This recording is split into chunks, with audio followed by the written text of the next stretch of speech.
சிறகடிக்க ஆசை சீரியலோட upcoming episode என்னன்னு பார்க்கலாம். ரோஹிணியும் மனோஜும் செஞ்ச எல்லா வேலையும் இங்கே ஜீவாவால் முத்துவுக்கு தெரிஞ்சதால ஜீவாவை கூட்டிட்டு உடனே வீட்டுக்கு போன முத்துவும் வீட்டில் உள்ள எல்லாரையுமே கூப்பிட்டு நிப்பாட்டிட்டு அங்கே நடந்த விஷயத்தெல்லாம் ஒவ்வொன்றா சொல்ல ஆரம்பிக்கிறாரு. இங்கே முத்து மனோஜ் கிட்ட, ஆமாம் அப்பாவோட 27 லட்ச ரூபா பணத்தை வாங்கிட்டு போய் ஏதோ பொண்ணுக்கிட்ட கொடுத்து ஏமாந்து போய் நின்னியே, ஆனால் அந்த பணம் மறுபடியும் கிடைச்ச உண்மையை மட்டும் எதுக்காக சொல்லாமல் மறைச்ச அப்படின்னு மனோஜ் கிட்ட முத்து கேட்கும்போது, அதெல்லாம் ஒன்றும் இல்லைப்பா, அந்த பணம்லாம் கிடைக்கலப்பா அப்படின்ற மாதிரி எப்பயும் போல மனோஜ் பொய் சொல்லி சமாளிக்கிறாரு. இன்னொரு பக்கம் ரோஹிணியும், அப்படி பணம் கிடச்சிருந்தா நாங்கள் எதுக்கு உண்மையை சொல்லாமல் மறைக்க போகிறோம், பணம் கிடைச்ச உடனே கண்டிப்பாக அண்ணாமலை அங்கிள் கிட்ட அந்த பணத்தை கொடுத்துருவோம், அப்படியே இல்லைனாலும் நாங்கள் சம்பாதிக்கிறோம், சீக்கிரமாகவே கொஞ்சம் கொஞ்சமாக அந்த பணத்தை கொடுத்துருவோம், ஏன் முத்து தேவையில்லாமல் பிரச்சனை செய்யணும்னே நினைக்கிறீங்களா அப்படின்ற மாதிரி கேள்வி கேட்க, உடனே இவங்க 2 பேரும் உண்மையை சொல்ல மாட்டாங்கன்னு தெரியும், அதனால் உண்மையை சொல்கிறதுக்கு நான் யாரை கூட்டிகிட்டு வந்திருக்கேன் தெரியுமா அப்படின்னு முத்து கேட்கும்போது, வீட்டுக்குள்ளே இங்க அந்த சரியான சமயம் ஜீவாவும் அண்ணாமலையோட வீட்டுக்குள்ள வர, ஜீவாவை பார்த்த உடனே திரு திருன்னு முழிக்க ஆரம்பிக்கிறாங்க மனோஜும் ரோஹிணியும்.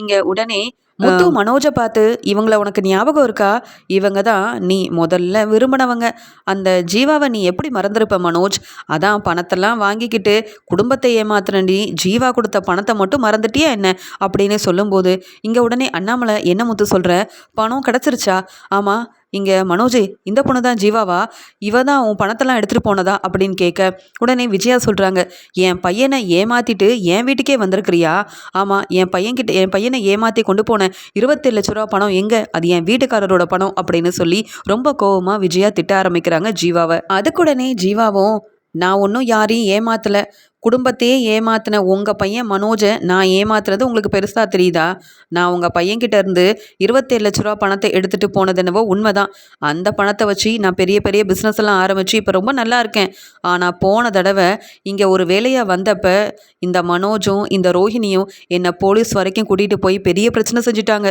வேறு வழி இல்லாமல் 27 லட்ச ரூபாயை கொடுக்க வேண்டியதாக போயிடுச்சு, நீங்கள் சொல்கிறீங்களே நான் மறுபடியும் அந்த பணத்தை தரவே இல்லை ஏமாத்திட்டு இருக்கேன்னு, அது எல்லாம் உங்கள் பையன் மனோஜும் இந்த ரோஹிணியும் சேர்ந்து சொன்ன பொய் தான், நான் எப்போவோ அந்த பணத்தை கொடுத்துட்டேன், ஆனால் நான் பணத்தை கொடுத்த உண்மையை சொல்லாமல் உங்கள் பையன் மனோஜ் எப்பயும் போல் வீட்டில் உள்ள எல்லாரும் ஏமாத்திட்டு இருக்கான், அவனை கேள்வி கேட்குறத விட்டுட்டு நான் தான் ஏமாத்திட்டேன்னு என்ன ஏன் கேள்வி கேட்குறீங்க, இதே மாதிரி தான் உண்மை தெரியாமல் உங்கள் பையன் முத்துவும் என் வீடு தேடி வந்து கேள்வி கேட்டு 27 லட்ச ரூபாயை நான் தரணும்னு சொன்னார், ஆதாரத்தெல்லாம் காமிச்ச உடனே மனோஜை பற்றியும் ரோஹிணியை பற்றியும் முத்து புரிஞ்சுக்கிட்டாரு, வேணும்னா என் கிட்ட இருக்க ஆதாரத்தை பாருங்கள், நான் ஒன்றும் பொய் சொல்ல வேண்டிய அவசியம் இல்லை, என்ன ரோஹிணி அமைதியாக நிற்கிறீங்க, நீங்களும் மனோஜும் சேர்ந்து என்ன போலீஸ் வரைக்கும் கூட்டிட்டு போய் பிரச்சனை செஞ்சதெல்லாம் மறந்துட்டீங்களா என்ன, பணத்தை வீட்டில் உள்ளவங்க கிட்ட கொடுக்கலையா, நீங்களே அதை எடுத்துக்கிட்டீங்க போலையே, இவ்வளோ பொய் சொல்லி ஏமாத்தின உங்களை உங்க அத்தை ரொம்ப நம்புறாங்க, இன்னும் என்னெல்லாம் பொய் சொல்லி இந்த குடும்பத்தை ஏமாத்திட்டு இருக்கீங்களோ தெரியல ரோகிணி அப்படின்ற மாதிரி ஜீவா சொன்னதை கேட்டு,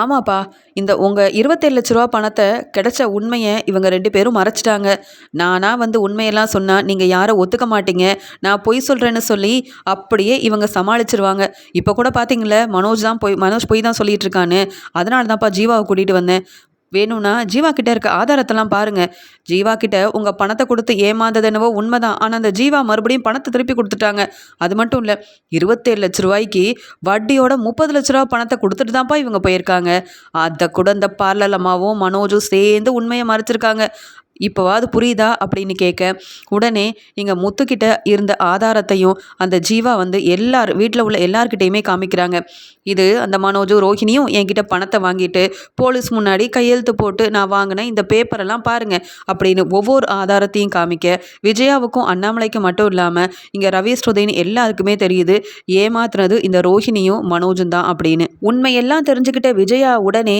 மனோஜ் மேலே தான் தப்பு இருக்குன்னு சொல்லி மனோஜை வெளுத்து வாங்கி, ஏண்டா உனக்கு எவ்வளோ உதவி செஞ்சுருக்கேன், உன்னையே நான் நம்பிட்டு இருந்தனே, உன்னை படிக்க வச்சு உன்னால தான் எனக்கு பெரிய பெரிய பாராட்டெல்லாம் கிடைக்க போகுது அப்படின்லாம் ஆசைப்பட்டுட்டு இருந்தேன், என்னையே நீ ஏமாத்திட்டல அப்படின்னு திட்ட ஆரம்பிக்கிறாங்க, பலார்னு வைக்கிறாங்க. உடனே மனோஜும் வேற வழி இல்லாமல், அம்மா இந்த ஜீவா கிட்ட இருந்து பணத்தை வாங்கின உடனே நான் அப்பா கிட்ட கொண்டு போய் கொடுத்துருவோம், இது அப்பாவோட பணம் தான்னு எவ்வளவோ ரோஹிணி கிட்ட சொன்னேன், ஆனால் ரோஹிணி தாம்மா இப்போல்லாம் அந்த பணத்தை கொடுக்க வேண்டாம், நீ வேற பிஸ்னஸும் இல்லாமல் இருக்க, படித்த படிப்புக்கேற்ற வேலை இல்லாத உன் கூட நான் வாழ மாட்டேன், இந்த பணத்தை பேசாமல் பிஸ்னஸுக்குன்னு நம்ம பயன்படுத்திக்கலாம். பெருசாக லாபம்னு வந்ததுக்கப்புறமா பணம் கிடச்சதா சொல்லி அதை அண்ணாமலை அங்கிள் கிட்ட கொடுத்துடலான்னு சொல்லி கடையெல்லாம் ஆரம்பிக்கிறதுக்கு இந்த பணத்தை வச்சு நம்ம பயன்படுத்திக்கலான்னு எனக்கு ஐடியா போட்டு கொடுத்ததே இந்த ரோஹிணி தாம்மா. என்ன கேள்வி கேட்குறீங்களேம்மா நீங்கள் அப்படின்னு அழுதுகிட்டே மனோஜ் பயத்தில் ரோஹிணி தான் தப்பு செஞ்சாங்கன்னு சொல்ல இதை கேட்ட விஜயாவால் தாங்க முடியல. அப்போ இந்த ரோஹிணி வந்து அவங்க அப்பா கிட்டேருந்து பணத்தை வாங்கி உனக்கு பிஸ்னஸ்லாம் ஆரம்பித்து கொடுக்கலையா அப்படின்னு கேட்கும்போது, இல்லைம்மா இது எல்லாமே அப்பாவோட பணத்துலேருந்து தாம்மா நான் பிஸ்னஸ் எல்லாம் ஆரம்பித்தேன் அப்படின்னு அழுதுகிட்டே இங்கே மனோஜ் சொன்னதை கேட்டு உடனே இங்கே விஜயாவோட கோபம் ரோஹிணி பக்கம் திரும்புது. ஏ ரோஹிணி, என்ன அமைதியாக இருக்க? மனோஜ் சொன்னது எல்லாமே உண்மைதானா? உன் அப்பா மலேசியாவிலேருந்து என்னவோ 15 லட்சம் போட்டு விட்டாரு, 25 லட்ச ரூபா கொடுப்பாரு அப்படி இப்படின்னு சொன்னீங்க. அப்போ என் பையன் புதுசாக பிஸ்னஸை ஆரம்பிச்சது எல்லாமே ஏன் வீட்டுக்காரரோட பணத்தில் தானா? அப்போ நீ சொன்னது அவ்வளவும் பொய்யா? இத்தனை நாள் நீ என்னை ஏமாத்திட்டியா அப்படின்னு சொல்லி ரோஹிணியை பலார்னு வச்சு வெளுத்து வாங்கிட்டு இருக்காங்க. இதெல்லாம் பார்க்குற இங்கே ஜீவாவுக்கு ரொம்பவே சந்தோஷமாக இருக்குது. இந்த மனோஜை இப்படி தான் நான் வெளுத்து வாங்கணும்னு நினச்சேன். இன்னைக்கு அவனோட அம்மாவே இந்த ரோஹிணியவும் மனோஜையும் பலார்னு வைக்கிறத பார்த்துட்டு எனக்கு அவ்வளோ சந்தோஷமாக இருக்குது. இதெல்லாம் நடக்கணும், அதை எல்லாத்தையும் பார்த்து நான் சந்தோஷப்படணுன்றதுக்காக தானே முத்து சொன்ன உடனே வீடு தேடி ஆதாரத்தெல்லாம் எடுத்துகிட்டு வந்து உண்மையை சொல்லியிருக்கேன்னு எல்லாத்தையும் பார்த்துட்டே இருக்கிறாங்க ஜீவா. உடனே முத்துவும், அம்மா இவங்க 2 பேர்த்தையும் நீங்கள் சும்மா விடவே விடாதீங்க. இப்படியே வெளுத்து வாங்கினா மட்டும் போதாது, அப்பா பணத்தை முழுசாக அவங்களே பயன்படுத்தணும்னு பார்த்துருக்காங்க. அது மட்டும் இல்லாமல் இந்த வீட்டை வந்து வித்துறணுமா, அதில் வரக்கூடிய பங்கையும் கொடுத்து இவனுக்கு பெரிய வீடு வாங்குறதுக்கு நம்ம எல்லாம் உதவி செய்யணுமா. சொத்தை கேட்டியே, வாங்கின பணத்தையே நீ அப்பாவுக்கு தராமல் இப்படி ஏமாத்திட்டு இருந்திருக்கிறியேடா, இதெல்லாம் சரிதானா? உன்னை போய் நம்பி அப்பாவும் அம்மாவும் படிக்க வச்சாங்க பாரு, உன்னை சொல்லணும் இன்னும் எவ்வளோதான் நீங்கள் 2 பேரும் ஏமாத்துறதா இருக்கிறீங்க அப்படின்னு முத்து மனோஜை விடாமல் வெளுத்து வாங்குறாங்க. விஜயா என்னவோ கோவத்தில் ரோஹிணியை கேள்வி கேட்டாலும் மனோஜ் மேலே முத்துவுக்கு இருக்க கோவத்தால் இங்கே முத்து வந்து மனோஜை விடாமல் வெளுத்து வாங்கிட்டு இருக்காரு. இங்கே ரோஹிணியும், ஆண்டி என்னை மன்னிச்சிருங்க, நான் செஞ்சது பெரிய தப்பு தான். மனோஜ் வேலை இல்லாமல் எந்த ஒரு பிஸ்னஸும் இல்லாமல் இருக்க போய் தானே இந்த மீனா முத்துன்னு எல்லாருமே எங்களை அவமானப்படுத்திட்டு இருந்தாங்க. அதனால தான் மனோஜ்க்கு ஒரு பெரிய கடை வச்சு கொடுக்கணும், பெரிய பிஸ்னஸ் மேன் ஆக்கணும் அப்படின்ற ஆசையில் அந்த பணம் கிடைச்ச உடனே நாங்கள் கடையெல்லாம் ஏற்பாடு செஞ்சிட்டோமே தவிர்த்து உங்ககிட்ட இந்த உண்மையை சொல்லக்கூடாதுன்னு நான் நினைக்கல, என்னை மன்னிச்சிருங்கன்னு கேட்க உடனே இங்கே வந்து விஜயா கேட்குறாங்க, நீ செஞ்சது என்னவோ உனக்கு சரியாக இருக்கலாம், ஆனால் அந்த பணம் ஏன் வீட்டுக்காரரோட பணம், எனக்கு வர வேண்டிய பணம், அது எப்படி நீ எடுக்கலாம்?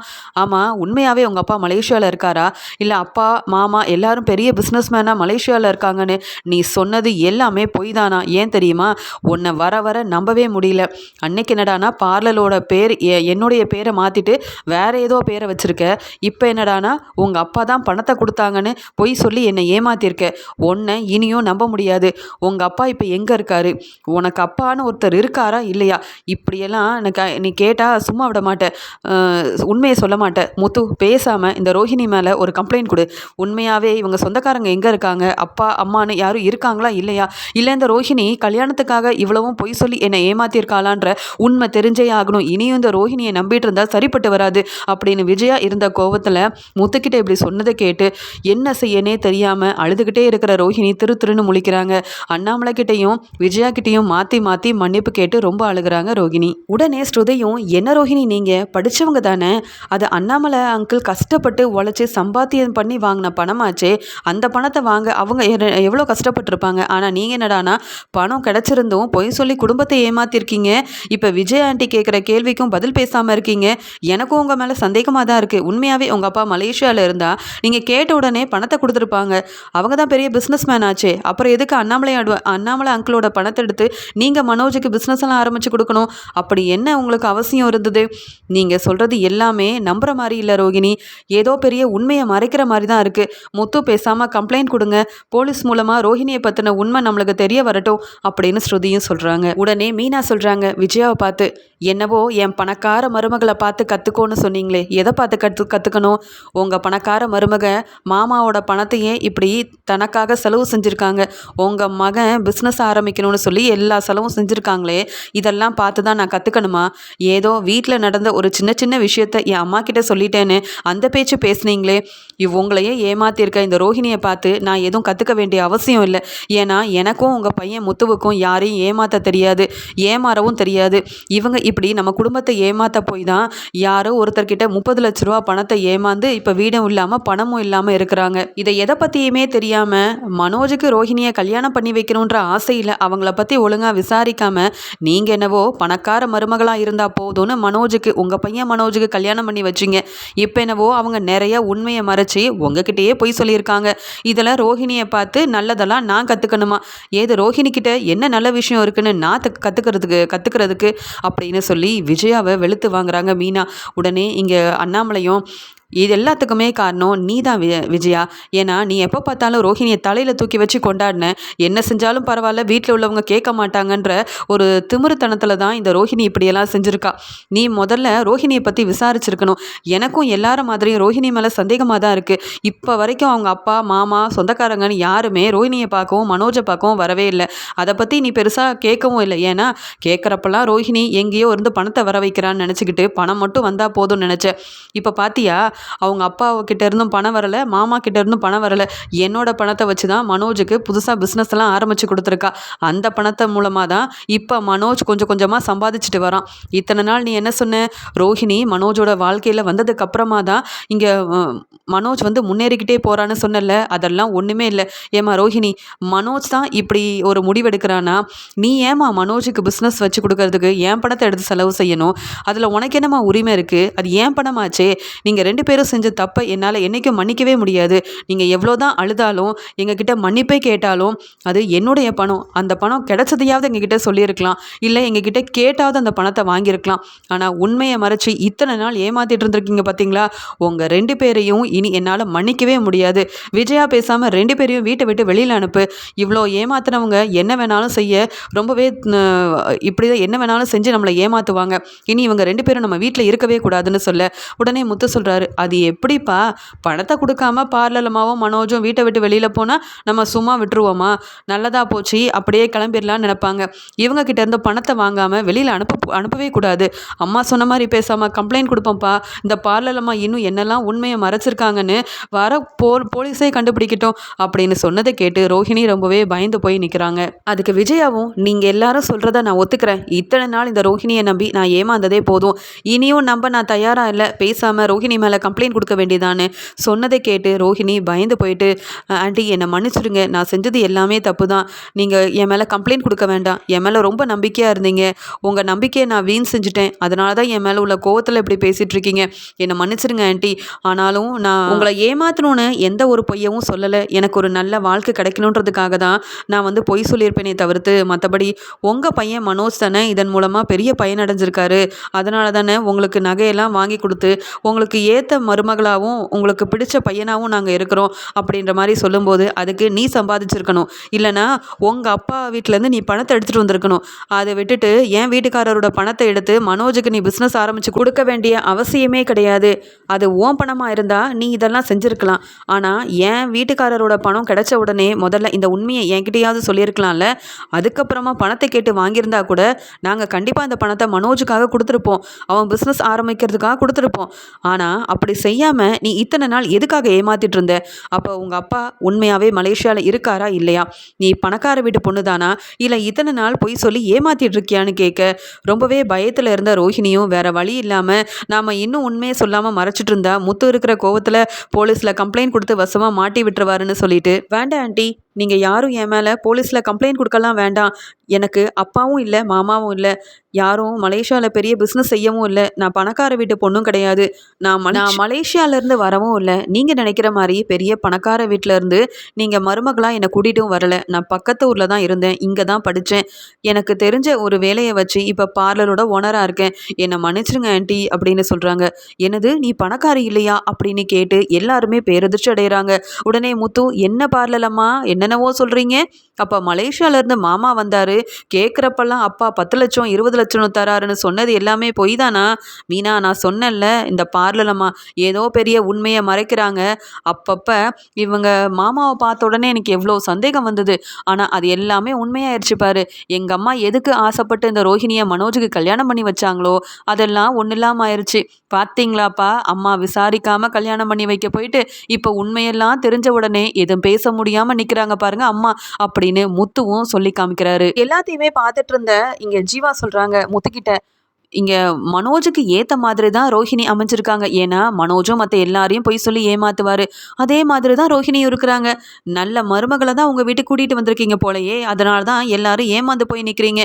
இதில் நான் வேற ஏமாத்திட்டேன்னு என்ன இந்த விஜயாம்மா என்ன பேச்சு பேசுனாங்க அப்படின்னு சொல்ல, இங்கே மீனா சொல்கிறாங்க, ரோஹிணி இப்படிலாம் செய்ய உங்களுக்கு கொஞ்சம் கூட அசிங்கமாகவே இல்லை. குடும்பத்தை ஏமாத்துனீங்கன்னு பார்த்தா இப்போ மனோஜை கல்யாணம் பண்ண இவ்வளோ பெரிய உண்மையெல்லாம் மறைச்சிருக்கீங்க. ஏன் ரோஹிணி, என் அப்பாவுக்கு கோடிக்கணக்கில் சொத்து இருக்குன்னு சொல்லி இத்தனை நாள் அப்ப ஏமாத்திட்டு தான் இருந்திருக்கீங்களா? இதெல்லாம் உண்மை நம்பிக்கிட்டு தான் விஜயாத்தை உங்களை தலையில தூக்கி வச்சு கொண்டாடி இருக்காங்க. இப்போ புரிஞ்சிருக்கும் நீங்க யாருன்னுட்டு அப்படின்னு மீனா கேட்குற கேள்விக்கு பதில் பேச முடியாம ரோஹிணியும் விஜயாவும் அங்க நின்றுட்டு இருக்கிறாங்க. விஜயா இப்படி மீனா பேசுறதுலாம் கேட்டு தாங்க முடியல. என்னை அவமானப்படுத்திட்டல, உன்னால பாரு அந்த மீனா கேட்குற கேள்விக்கு கூட நான் தலை குனிஞ்சு நிற்க வேண்டியதா இருக்கு. என்னை இப்படி செஞ்சுட்டியே அப்படின்னு ரோஹிணியை பலார்னு வைக்கிறாங்க. இங்க ரோஹிணியும் என்னை மன்னிச்சிருங்க, நான் செஞ்சது எல்லாமே தப்பு தான், அதுக்குன்னு கம்ப்ளைண்ட் கொடுத்துறாதீங்க அத்தைன்னு சொல்லும்போது, நீ தான் பணக்காரி இல்லையே, அப்புறம் எதுக்காக இந்த வீட்டில் மருமகளாக இருக்கணும்? பேசாம இந்த வீட்டில் நீ இருக்கவே கூடாது. என் பையன் மனோஜ் இப்போ இந்த நிலமையில இருக்கானா அதுக்கு காரணமே நீ தான். நீ தானே வந்த பணத்தை யார்கிட்டையும் கொடுக்க வேண்டான்னு சொல்லி அவனுக்கு பிஸ்னஸ் ஆரம்பிக்கிறதுக்காக ஐடியா கொடுத்தது. அப்போ நீ தான் இந்த வீட்டில் இருக்கக்கூடாது. நான் உன் மேலே கம்ப்ளைண்ட் கொடுக்கக்கூடாதுன்னா இப்போவே இந்த வீட்டிலேருந்து வெளியில் போ. நீ என்னை ரொம்ப ஏமாத்திட்ட. இந்த வீட்டில் நீ மருமகளாக இருக்க உனக்கு எந்த தகுதியும் கிடையாது. மனோஜை ஏமாத்தி தானே கல்யாணம் பண்ண. இனி மனோஜோட வாழ்க்கையிலையும் உனக்கு இடம் கிடையாது. பாத்தியா மனோஜ், இந்த ரோஹிணி எப்படி ஏமாத்திருக்கான்னுட்டு. அவள் ஒன்றும் பணக்காரி இல்லையா, அவங்க அப்பா மலேசியாலையும் அவங்க மாமாவும் மலேசியாலையும் இல்லையா, இத்தனை நாள் நம்ப வச்சு ஏமாத்திருக்கா. அதனால தான் இந்த முத்து மீனா முன்னாடி நாம் 2 பேரும் அவமானப்பட்டு நிற்கிறோம். வெளியில் போறியா இல்லை நானே போலீஸில் உன் மேலே கம்ப்ளைண்ட் கொடுக்கட்டுமா? நீ செஞ்ச வேலைக்கெல்லாம் உன்னை சும்மாவே விடக்கூடாது ரோஹிணி அப்படின்னு விஜயா வெளுத்து வாங்குறாங்க ரோஹிணியை. ரோஹிணிக்கு என்ன செய்யனே தெரியல. இப்போதைக்கு இங்கே இருந்தால் பிரச்சனை பெருசாயிரும். பேசாமல் இங்கே நம்ம அம்மா வீட்டுக்கே போயிட வேண்டியதான். இந்த முத்து வேற தேவையில்லாமல் இந்த ஜீவாவை வீட்டுக்கு கூட்டிகிட்டு வந்து உண்மையெல்லாம் சொல்லிட்டான். அதனால் எல்லாரும் என் மேலே வந்து கம்ப்ளைண்ட் கொடுக்குறதா வேற கோவத்தில் இருக்காங்க. பேசாமல் கிளம்பிட வேண்டியதான்னு சொல்லிட்டு மனோஜை பார்க்குறாங்க ரோஹிணி. இங்கே மனோஜ் ரொம்ப கோவமா, நீயும் என்னை ஏமாத்திட்டல, பெரிய பணக்காரி நீ சொல்ல போய் தான் நானும் நம்பி கல்யாணம் பண்ணேன். உன்னால் எனக்கு ஏதாவது ஆதாயம் இருக்கும், பெரிய ஏதாவது ஒரு எனக்கு நிறைய பணம் வரும் அப்படின்னு பணத்து மேலே உள்ள ஆசையில் அம்மா மாதிரியே நானும் விசாரிக்காமல் கல்யாணம் பண்ண போய் நீ என்னை ஏமாத்திட்டல ரோஹிணி. நீ என் வாழ்க்கையில் வந்ததுக்கு அப்புறமா தான் நான் சந்தோஷமாக இருக்கேன்னு நினச்சேன். ஆனால் உன் ஐடியாவெல்லாம் கேட்டு தான் இப்போ எனக்கு பிரச்சனைக்கு மேலே பிரச்சனை வந்திருக்கு. எங்கள் அம்மாவும் என்னை வெளுத்து வாங்கிட்டு இருக்கிறாங்க. உன்னை பார்க்கவோ உன் முகத்தில் முழிக்கவே எனக்கு கொஞ்சம் கூட பிடிக்கல. அம்மா எடுத்த முடிவு தான் என்னுடைய முடிவும். நீ பேசாமல் இங்கேருந்து கிளம்பு. நீ என் வாழ்க்கையில் இனி உன்னை பார்க்கவே கூடாதுன்னு நினைக்கிறேன் அப்படின்னு மனோஜும் தன்னுடைய முடிவை சொல்ல, அழுதுகிட்டே வேற வழி இல்லாமல் தலை குனிஞ்சு அவமானப்பட்டு வீட்டை விட்டு வெளியில போறாங்க ரோகிணி. உடனே ஜீவா முத்துக்கிட்ட சொல்றாங்க, முத்து நான் வந்த வேலை முடிஞ்சிருச்சு, நான் கிளம்புறேன் அப்படின்னு சொல்லிட்டு வெளியில வரும்போது ரோஹிணி அழுதுகிட்டே இருக்கிறத பார்த்துட்டு ஜீவா சொல்றாங்க, என்னை கண்டுபிடிச்சு என்கிட்ட இருந்து 30 லட்ச ரூபா பணத்தை வாங்கி மனோஜ் கூட நீ சந்தோஷமா இருக்கலான்னு பாத்தியா? குடும்பத்தை ஏமாத்தின நீ உனக்கு இப்ப எந்த நிலைமைன்னு பார்த்தல. என்னை நீ ஏமாற்றி 27 லட்ச ரூபாய்க்கு வட்டியோட பணத்தை வாங்கணும்னு நினச்சேன். இப்போ நான் உண்மையை சொல்லி உன்னை எந்த நிலைமைக்கு கொண்டு வந்து விட்டுருக்கேன்னு பார்த்தியா அப்படின்னு அழுதுட்டுருக்க ரோஹிணியை பார்த்து ஜீவா சொன்னதை கேட்டு பதில் பேச முடியாமல் கோவத்தில் ரோஹிணி அங்கேருந்து கிளம்பிடுறாங்க. இங்கே உடனே அண்ணாமலை விஜயாவை பார்த்து சொல்கிறாங்க, விஜயா ஓ மருமகளுக்காக நீ இப்படி ஒரு முடிவெடுக்கலாம். அதே மாதிரி மனோஜ் ஒன்றும் சும்மா இல்லை, அவனும் தான் அவன் பணத்து மேலே உள்ள ஆசையில் ரோஹிணி கூட சேர்ந்து தானே இப்படி ஒரு வேலையெல்லாம் செஞ்சுருக்கான், குடும்பத்தையே ஏமாத்திருக்கான். என் மொத்த பணத்தையும் இந்த மனோஜ் மட்டும் தரலன்னு வையே, எப்படி ரோஹிணியை வீட்டை விட்டு போக சொன்னியோ அதே மாதிரி இந்த மனோஜுக்கும் வீட்டில் இடம் இல்லைன்னு நான் முடிவெடுத்துருவேன். என் பணம் எனக்கு வந்தாகணும். இனி இவனை எனக்கு மகனாக இருக்க வேண்டாம். ஏன்னா இவனை மகனாக நினச்சி ஒவ்வொரு தடவையும் இவன் தப்பு செஞ்சப்பெல்லாம் வீட்டில் நான் ஏற்றுக்கிட்டது தான் பெரிய தப்பாக போச்சு. இனி இவனை நான் மன்னிக்க மாட்டேன். என் பணத்தை தரல, மனோஜ் என்னை ஏமாற்றி பணத்தை எடுத்துகிட்டு போய் என்னை ஏமாத்திட்டான்னு சொல்லி மனோஜ் மேலேயே நான் கம்ப்ளைண்ட் கொடுக்க வேண்டியதாக போயிடும். சீக்கிரமாகவே மனோஜ் கிட்ட சொல்லி என் மொத்த பணத்தையும் திருப்பி தர சொல்லு அப்படின்னு அண்ணாமலை சொல்லிட்டு போயிடுறாரு. உடனே விஜயா ரொம்ப கோவமா மனோஜ் கிட்ட, உங்க அப்பா சொல்றதெல்லாம் கேட்குதில்ல, உங்க அப்பா உன் மேல கம்ப்ளைண்ட் கொடுத்தாலும் உனக்கு சப்போர்ட் பண்ணுவேன்னு மட்டும் நினைக்காத. நீ தான் என்னையும் உங்க அப்பாவையும் ஏமாத்திரலாம் நினைச்சு அந்த ரோஹிணி கூட சேர்ந்துக்கிட்டு என்னென்ன வேலையெல்லாம் செஞ்சிருக்க. ஒழுங்கா உங்க அப்பா சொன்ன மாதிரி பணத்தை திருப்பி கொடு, இல்ல நானும் உங்க அப்பா கூட சேர்ந்து உன் மேல கம்ப்ளைண்ட் கொடுக்க வேண்டியதா போயிடும். புரியுதா மனோஜ்? இனிலாம் பாசத்துக்கு இடம் இல்ல. என் பணம் எனக்கு வந்தே ஆகணும். பார்த்தல்ல, ரோஹிணி பொய் சொன்னதுக்காகவும் அவ என்னை ஏமாத்துனதுக்காகவும் இந்த வீட்டை விட்டே வெளியில போக வச்சுட்டேன். அதே நிலைமை தான் உனக்கும் வரும். கொஞ்சம் கூட பாசம் இல்லாம என்னையே நீ ஏமாத்திட்டல, உங்க அப்பாவையும் நீ ஏமாத்திட்டல. அதனால தான் உன் வாழ்க்கை இந்த நிலைமையில வந்து நிக்குது. பணத்தை திருப்பி கொடுக்கல, அவ்வளோதான் மனோஜ் அப்படின்னு சொல்லி ரோஹிணி மேல இருந்த கோவத்திலையும் மனோஜ் மேல இருந்த கோவத்திலையும் மனோஜை வெளுத்து வாங்கிட்டு விஜயா அங்கிருந்து போறாங்க. என்ன செய்யனே தெரியாத மனோஜ் எல்லாரும் முன்னாடியும் அவமானப்பட்டு, எப்படி அப்பாவோட 30 லட்ச ரூபா பணத்தை திருப்பி தரது? ஏற்கனவே என்கிட்ட இருந்து பணத்தை வாங்கி வேற ஏமாத்திட்டு போயிட்டாங்க. பணத்தை திருப்பி கொடுக்க சொல்றாங்களே, இல்லை நான் கம்ப்ளைண்ட் கொடுப்பேன்னு வேற சொல்றாங்களே அப்படின்னு ஒரு பக்கம் பயமா இருந்தாலும் பணத்தை எப்படி திருப்பி தரதுன்னு தெரியாம ரொம்பவே குழப்பத்துல இருக்கிறாரு மனோஜ்.